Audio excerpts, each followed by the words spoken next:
Hey, what's up, Brotherhood channel? Happy Wednesday. Once again, it's me, your Wednesday guy, Kai. And first of all, before I start with this week's topic, because this week's topic's not how much are we struggling with our current workload, but I wanted to let you all know that, I've been swamped with homework this week. Like, it's crazy. It came out of nowhere. Like, even today, like, I have, like, 2 things due tonight. I feel like the due date might be wrong for one of them because my instructor just opened it today and it's due tonight, and I have to like do that now. And then I have something that was assigned yesterday that's due tonight, so I have to do that. And then I have a project due next Tuesday that got assigned yesterday, and it's a group project, luckily, so I don't have to do it all by myself, but I have to do parts of that for my group. So there's that, and just everything. It's just like, I don't know what happened. Like I was doing good, school was going well, my workload was, reasonable, I thought, and then all of a sudden, just bam, we got back from spring break and they were like, here it is, here's everything. So that's where I am right now. That's what I'm trying to deal with today and trying to get through today. So hopefully I can finish all my work that I need to do. So please, yeah, just like send me positive vibes for that, because I need those right now. But like I said, that this week's topic has nothing to do with that, nothing to do with my life. Well, it does have to do with my life, but nothing to do with that stuff. It's not an update this week. It's not anything. So sorry for that little intro, but I just wanted to put it out there, because if this video sucks, it's because my mind is preoccupied with all the work I have due soon. This week's topic is actually the validation and invalidation of our identities. Now, the thing about this topic is that's literally the topic, and I feel like that can be so many things, that can mean so many different things. And hold on, sorry about that, guys, my mom was calling. So as I was saying, the validation and invalidation of our identities, to me, that encompasses so much, and there's so many different ways I could tackle this topic. I think for the purposes of this video, so that I'm not talking for like an hour, I could probably do like a whole like TED Talk, a whole like 5 TED Talks on this topic. But to avoid that, I'm going to try to narrow it down to one or a few specific things. And I haven't really thought about it yet. I haven't really pinpointed yet. I like to do these on the spot to kind of give you my fresh, unfiltered, mostly thoughts on the topic. So I haven't thought much about which direction I want to take this. So I'm just kind of thinking about the first things that come to my mind when I think about the validation and invalidation of my trans identity. So I guess right at the top, one of the first things that pops into my mind is how hard it was for me to feel validated in my identity by the people around me, the people who I grew up around, who knew me before transition and before I before I identified as a male and like realized my gender identity and was openly identifying as male. Those people, it was definitely hard feeling validated in my identity by those people at the very beginning. And I'm really glad that that's changed a lot. That's changed a ton. There's no one presently in my life who actively, in front of my face at least, that I know of, invalidates my identity. And that's really awesome. But like I said, that's right in front of me, that's right in front of my face. There's this thing that happens sometimes, and I don't like it. And it's happened to me at least once, maybe more. I don't know. That's the thing. That's one of the reasons why I don't like it. But it's when people will validate your identity in front of you. And I guess there's 2 ways this can happen. There might be more. 2 ways I've experienced, at least that I can think of right off the top of my head. One, they'll validate your identity in front of you, and then they'll invalidate your identity when you're not around.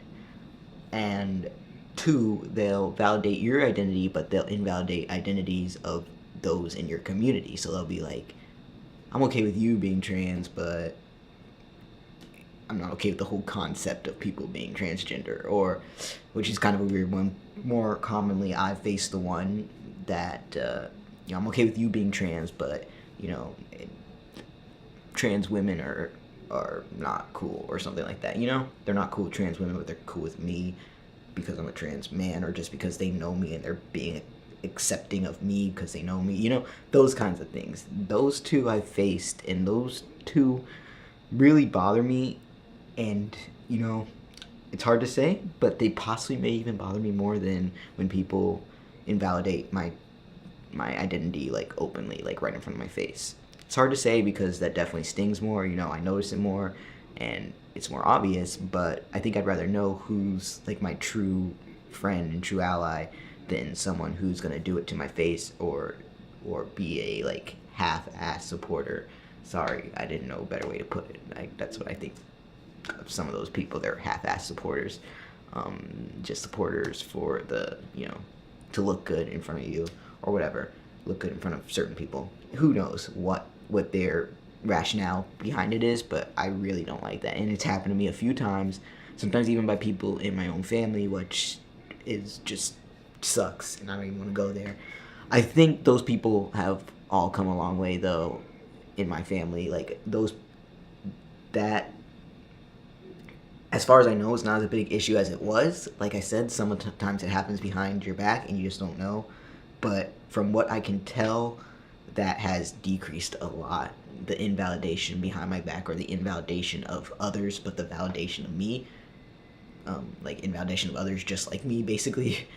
Which makes me feel invalidated anyways. No matter how much you say you validate me, if you invalidate others in my community, it doesn't make me feel validated. So, yes, there's that.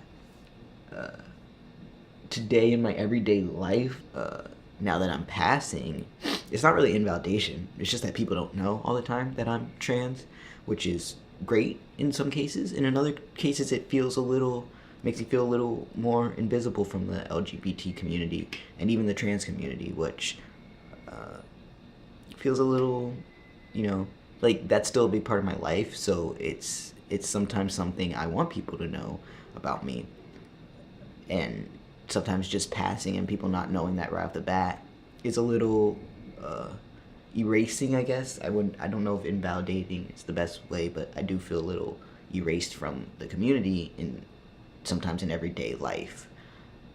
Sometimes that's great. Like I said, I don't want to play that. A lot of people would love to feel that and feel safe because of that, and they don't, and they can't, because they're not,